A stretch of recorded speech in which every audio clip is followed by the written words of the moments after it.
प्रणाम। सत्संग में उपस्थित सभी माताओं बहनों बुजुर्गों बच्चों सभी को सादर सप्रेम जय गुरुदेव। प्रेमियों, अपने गुरु के लिए दृढ़ विश्वास पैदा करने की आज बात हुई और ये प्रसंग बड़ा ही मार्मिक है और हमको इस बात को कभी भूलना नहीं, क्योंकि अब घड़ी वो आ रही है, अब विनाश की घड़ी आ रही है और विनाश की घड़ी के समय में अपने गुरु को छोड़ देंगे तो हमारा सब किया कराया बेकार हो जाएगा। प्रेमियों, हमारी नासमझी हमको ले जाके गलत रास्ते पे खड़ा कर देती है। एक बार बताइए आप लोग, इतना बड़ा बोझा है और हम नादान छोटे बच्चे हैं, अगर मेरे सिर पे रख दिया जाए तो क्या हम उस बोझे को उठा लेंगे? उठा लेंगे? नहीं उठा पाएंगे। तो और समर्थ गुरु है और वो इस बोझे को उठा सकता है, तो हमको उसकी शरण में जाना चाहिए या नादान बच्चे की शरण में जाना चाहिए जो उठा नहीं सके? जो हमारे बोझे को नहीं उठा सके वो नादान है, छोटा है, ज्ञानी है, चाहे कोई भी हो। तो प्रेमियों, हमारा समर्थ गुरु है। बड़ी बड़ी बात तो बहुत बड़ी होती है, छोटी छोटी बात में भी गुरु प्रत्यक्ष खड़े रहते हैं। तुरंत तुमने आज हम आपको बताएं, आज वो उसका प्रोग्राम रखा था, चावल वगैरह बनाए थे। अब मेरे मन में घबराहट थी कि हम उसमें बना नहीं पाते हैं, कैसे क्या होगा। तब तक हमारी बहन का फोन आ गई, यहीं आ गई। देखिए गुरु महाराज की दया, अंदर से मेरे बेचैनी थी कि पता नहीं बनाओ कोई चीज खराब बन जाए तो वो भी बेकार। तब तक इसका फोन आया, बोले दीदी हम यहाँ तक आए हैं, तो हमने कही तो यहीं आ जा। तो जबरदस्ती इसको हमने यहाँ बुलाया, आ गई तो इसने वही पूरा काम बनाने का इसी ने कर दिया। आप बताइए, इस समय जो मेरे लिए इंसान नहीं है, इस समय जो गुरुदेव बन के आ गई और मेरी मदद कर दी। बताइए प्रेमियों, है कि नहीं सच्चाई? छोटी छोटी बात हम अब कहते हैं, हम क्या कहें, अपने मुख से कुछ कह नहीं सकते हैं कि गुरुदेव तुरंत सुन लेते हैं और तुरंत वहां से किसी को सहारे को भेज देते हैं। ऐसे सतगुरु को अगर हमने नकार दिया तो जीती बाजी हम हार जाएंगे। प्रेमियों, ये हमेशा ध्यान रखना कि जीती बाजी हार जाएंगे और सिर धुन कर पीट पीट कर रोएंगे। अरे ठीक है, कोई आया है, उसका सत्कार करने का हमारा धर्म है, लेकिन ऐसा ना हो कहीं वो मेरे दिल में जगह करके चला जाए तो मेरे गुरुदेव मेरे दिल से चले जाए, वो आके मेरे दिल में बैठे। तो प्रेमियों, कभी ऐसा काम मत करना, कभी भी। क्योंकि एक बार क्या हुआ, एक गुरु के 40 शिष्य थे, तो आपस में लड़ाई होने लगी कि सब पूछ रहे गद्दी का हकदार कौन होगा गुरु के जाने के बाद। अब जब गुरु ने सुनी ये बात तो गुरु ने कहा चलो हम प्रैक्टिकल करके ही बताए दे रहे हैं। अब गुरु ने क्या किया, गुरु ने जाके एक वैश्या के कोठे पे शरण ले ली। वैश्या कहने लगी, अरे महाराज आप कैसे मेरे कोठे पे आ रहे हो, इतना गंदा मेरा चरित्र गंदा, मेरा कोठा गंदा। तो गुरु ने कहा नहीं, हमको एक तरफ जगह दे दो थोड़ी सी और मैं आज रात यहीं रुकूंगा। तो प्रेमियों, रुके सो रुके और वहां एक बोतल और एक थैली ऐसी मंगवाई कि कोई जाने इसमें शराब है और इसमें मांस है। जब 40 शिष्य नीचे खड़े देखा, अरे जो गुरुदेव कर रहे हैं, तो सब छोड़ के भाग गए। 3 शिष्य रह गए। अब जब 3 शिष्य रह गए तो गुरु जी ने कहा कि अब कितने बचे हैं? बोले 3 बचे हैं। तो गुरु जी ने कहा 3 भी काफी हैं अभी। तो वो बहुत देर इंतजार करते रहे नीचे, तो गुरु जी उतरे ही नहीं। तो इतने अधीर हो गए कि 2 वो भी चले गए। अब रह गया 1। तो जब गुरु जी के जाने का समय हुआ तो गुरु जी ने कहा कि 40 में से 1 बचा। इतने लोग अधिकारी बन रहे थे कि कौन लेगा गद्दी, कौन लेगा कौन लेगा। लेकिन कोई भी गति का अधिकारी नहीं था। इसमें से जो अधिकारी था वो खड़ा है आज भी। तो गुरुजी ने कहा तू क्यों खड़ा रह गया? तो बोले गुरु महाराज मेरा तो कोई सहारा नहीं है दुनिया में, मैंने सारे सहारे तोड़ के मैंने तुम्हारी शरण ली थी, अब मैं जाऊं तो कहां जाऊं, मुझको तो सारी दुनिया अंधकार में दिखती है। तब गुरुजी ने कहा, पीठ पे हाथ ठोका। गुरु ने कहा मैं यही चाह रहा था कि जो पक्का भक्त होगा वही खड़ा होगा और जो कच्चा होगा वो तो सब चले जाएंगे। तो प्रेमियों वही सब भक्त चल रहा है। अगर हमने अपने गुरु को छोड़ दिया, कौन का सहारा पकड़ोगे? कोई है दुनिया में? कोई है? दूर दूर तक ना कोई नातेदार ना कोई रिश्तेदार, सब स्वार्थ के रिश्ते हमको छलने के लिए आते हैं, हमारे सुख में आते हैं, दुख में गायब हो जाते हैं। और जो सुख में भी खड़ा है और जो दुख में भी खड़ा है, तो बताइए वो सच्चा हमारा पिता है कि नहीं है प्रेमियों? सच्चा पिता है। तो प्रेमियों हमको सबको बहुत सोच समझ के कदम रखने की जरूरत है। अभी गुरु महाराज ने कहा था मन से कि बच्चों एक गुरु नहीं, कम से कम जाने कितने गुरु पैदा हो जाएंगे। अब बताइए वो वही बात आ रही है। अभी दो तो तैयार ही हुए थे, 3 तैयार हो गए थे और चौथे और सदगुरु तैयार हो गए।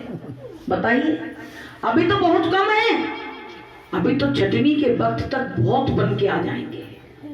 लेकिन आपको हम बताएं, सुरेश भाई साहब एक कहानी सुनाते थे कि अट्टा न पट्टा भागो सरपट्टा, वो स्थिति आ जाएगी कि बड़े बड़े मगरमच्छ बड़े बड़े जालों में पकड़े जाएंगे और गुरु महाराज जब आएंगे ना तो जो मुंह दिखाने के योग्य नहीं रहेंगे। वो स्थिति आने वाली है। इसलिए प्रेमियों अपने मन में धीरज रखिए, धैर्य रखिए। अपने गुरु को ऐसे गुरु कि जो सोचो वो तुरंत तुम्हारा काम तैयार, जो भी सोचो कि जो इच्छा करियो मन माही और प्रभु कृपा कुछ दुर्लभ नहीं। तुमने इधर याद किया नहीं कि उधर गुरु ने तुम्हारा काम किया नहीं। ऐसा कोई ऐसी दुनिया में आज तक मिला? अपने बच्चों से कह दो बच्चा थोड़ा सा वो काम करना है तो तुमको को 2 दिन लगा दें, लेकिन गुरु तत्काल करता है। ऐसे गुरु को कछुआ होता है ना, जब बच्चे देती कछुई तो बच्चा देखे दूर बैठ जाती है और दूर से उन बच्चों पे नजर रखती है।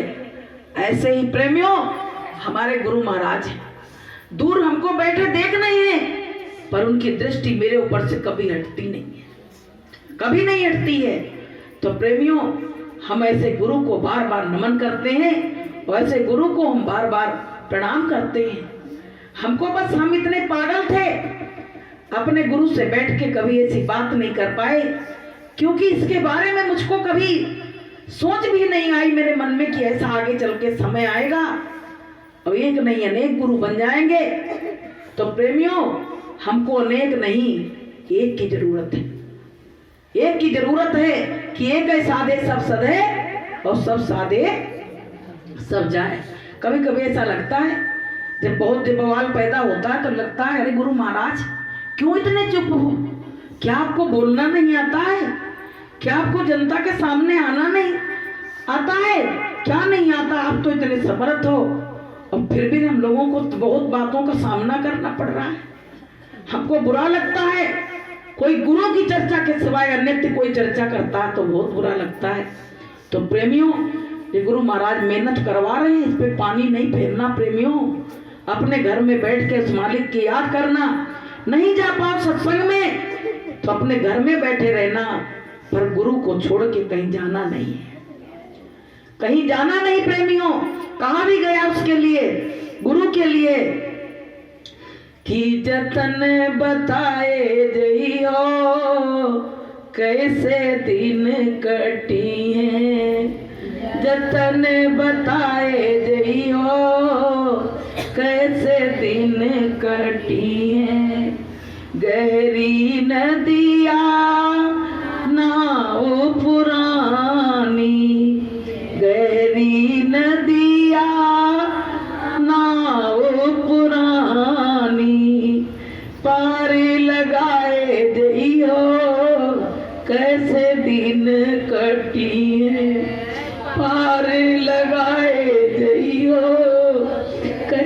दिन कटी जतन बताए जइयो कैसे दिन कटी। गुरु महाराज ऐसी जतन कुछ बता के जाना, पीछे से हम लोग कैसे जिएंगे, किसके सहारे किसका आश्रम लेंगे। प्रेमियों, गुरु के लिए कोई कुछ कहता है तो दिल में बहुत ठेस पहुंचती है। ऐसा लगता है हमको सबको ये दिन भी देखने को पड़ गए कि जिससे कुछ नहीं सुनना था वो भी आज हम लोग सुन रहे हैं। तो प्रेमियों, बहुत लोग, एक क्या थी, एक लेडीज थी, तो वो बेचारी गुरु महाराज के आश्रय से भक्ति रहती थी। तो जब उस पर संकट आई, मुसीबत आई, तो घर वालों ने उसको बाहर निकाल दिया। कहने लगे तुम कभी हमको तो प्यार करती नहीं थी, तुमने तो अपने गुरु को हमेशा प्यार किया है, तो जाओ तुम अपने गुरु के पास जाओ, तुमको हम सहारा नहीं दे सकते। और मकान से बाहर निकाल के बैठा दिया। प्रेमियों, वो गुरु के सहारे से मकान के बाहर बैठ गई। रात का समय बैठी अपने गुरु की याद करती रही। जब याद करती रही तब तक वहां दूर से कोई टॉर्च दिखाता हुआ रात में आया। अरे बच्ची, तू क्यों बैठी यहाँ पे? तो रोने लगी, कहने लगी कि हम अपने गुरु की चर्चा करते थे, गुरु का नाम लेते थे, तो मेरे घर वालों ने क्रोध में आके मुझको बाहर निकाल दिया है। अब मैं जाऊं तो कहाँ जाऊं?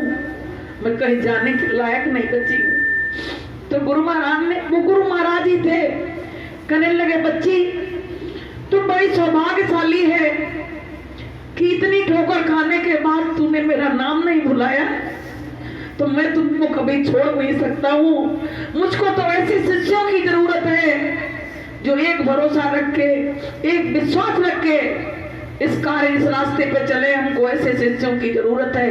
और गुरु महाराज ने उसका हाथ थाम लिया। तो प्रेमियों, हमको भी अगर जरूरत है गुरु के प्यार की, तो हमको कहीं जाने की जरूरत नहीं है। हमारा गुरु बहुत समर्थ है। जब मीरा को किसका प्याला दिया गया और मीरा ने भोग नहीं लगाया, तो गुरु तुरंत प्रकट हो गए। कहने लगे, मीरा, तुमने हमको इतना वो समझ लिया, निबल समझ लिया, कमजोर समझ लिया कि तुमने आज बिना भोग लगाए खुद प्याले को पी गई। तो मीरा कहने लगी कि मुझको मालूम था सब कुछ कि आप इस प्याले को पी लोगे, कुछ नहीं होगा, लेकिन फिर भी मेरी आत्मा ने नहीं कहा मैं अपने गुरु को विष पिलाऊं। तो गुरु कहने लगे, मीरा, तूने जैसे मुंह में लगाया उस प्याले को, तो मैंने सारा विष उसका चूस लिया, उसका विष मैंने खुद ले लिया और उसको मैंने अमृत बना दिया। तो बताइए, ऐसे ऐसे काम गुरु ने करे हैं, तो क्या प्रेमियों हमारा गुरु समर्थ नहीं है? ऐसे गुरु पे विश्वास नहीं करना चाहिए। ऐसे गुरु को तो बार बार इस पे बलि बलि जाओ, ऐसे गुरु को तो बार बार प्रणाम करो, बार बार नमन करो, तो भी कम है प्रेमियों। इनके इतने उपकार मेरे ऊपर हैं, मेरे पास तो इनके लिए देने को कुछ भी नहीं है, कुछ भी नहीं है। एक भरोसा था, वो भी हम खो बैठे। बताइए अब क्या करें? तो प्रेमी भाई बहनों, हमको तुमको मीरा और सिबरी की तरह अपने गुरु का इंतजार करना। क्या उस भिल्ली से भी हम लोग गिर गए, जिसको तो रोज सत्संग नहीं मिला और फिर भी 60 साल इंतजार किया आपने भगवान का, और हम तो 10-11 साल में ही डगमगा गए प्रेमियों। तो डगमगाने की जरूरत नहीं है। धीरज धरो तो उतरो पारा, धीरज धर के तभी तो पार जा पाओगे। अगर धैर्य को खो दिया तो पार कभी नहीं जा पाओगे। इसलिए प्रेमी भाई बहनों, मानव जीवन मिला, ऐसे दाता दयालु सतगुरु मिले, इनके सामने कौन लगता है? चाहे कोई सतगुरु बन के आ जाए, कौन लगता है? कोई पिता नकली बन के आ जाए, बच्चे से कहे मैं तेरा पिता हूं, कोई बेटा मान लेगा? कोई नहीं मानेगा। तो ऐसे ही प्रेमियों, किसी को मानने की जरूरत नहीं है, जानने की जरूरत नहीं है। मेरा गुरु समर्थ है, और आज भी है, कल भी है, और कल भी रहेगा, आगे भी रहेगा। गुरु कभी जाने वाला नहीं है। तो प्रेमियों, अपने विश्वास को दृढ़ रखो कि गुरु ही गुरु गाओ भाई, तो गुरु हो जाए अंत सहाय।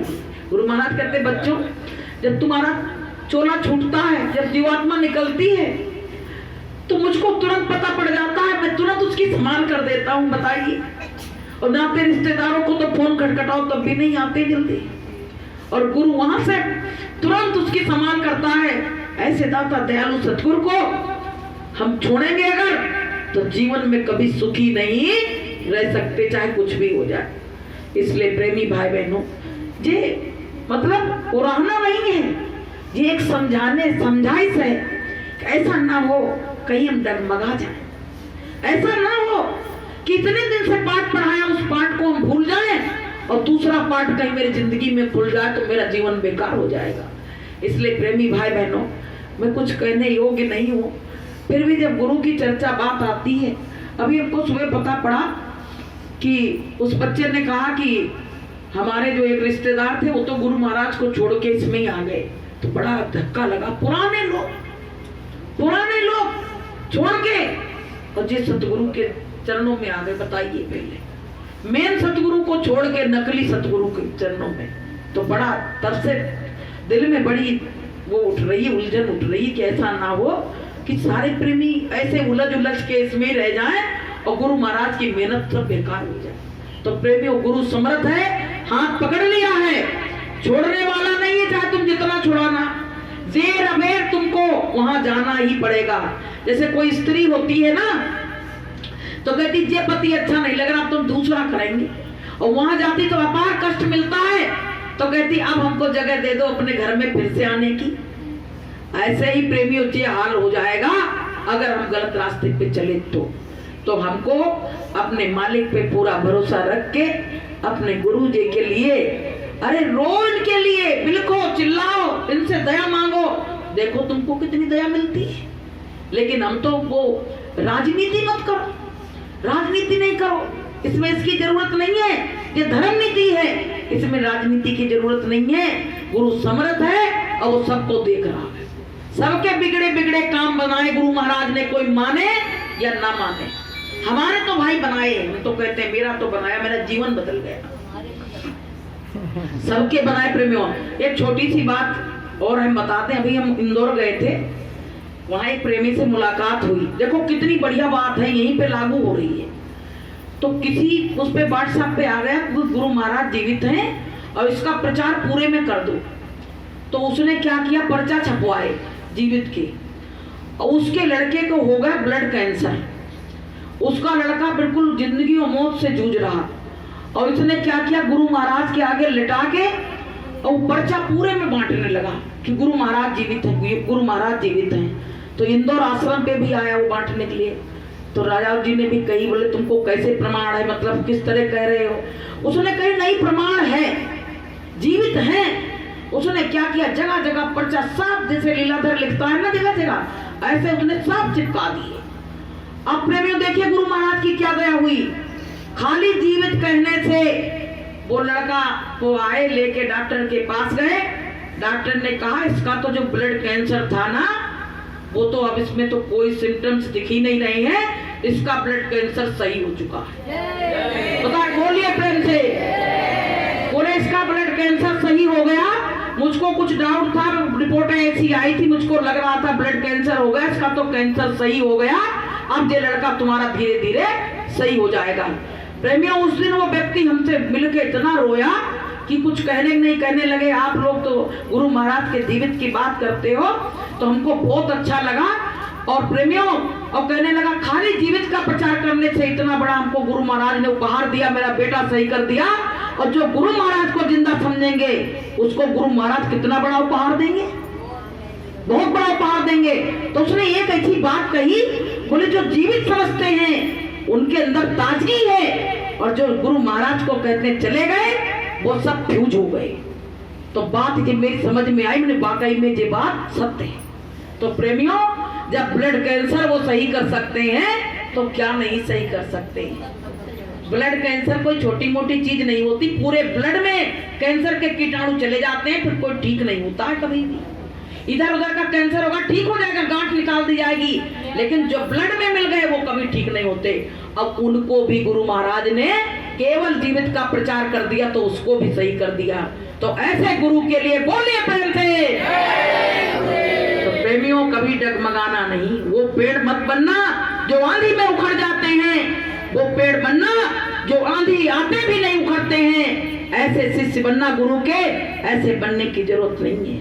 तो प्रेमियों, हमसे जो कोई गलती, कोई अपशब्द निकला हो तो क्षमा कर देना प्रेमियों। जब आप गुरु की बात आती है तो बर्दाश्त नहीं होती है। मेरे लिए चाहे कोई कुछ भी कह दो, पर गुरु के लिए कभी कुछ मत कहना। इसके लिए लड़ना पड़े, झगड़ना पड़े, कुछ भी करना पड़े तो उसके लिए तैयार रहते हैं। तो बोलिए प्रेम से जय।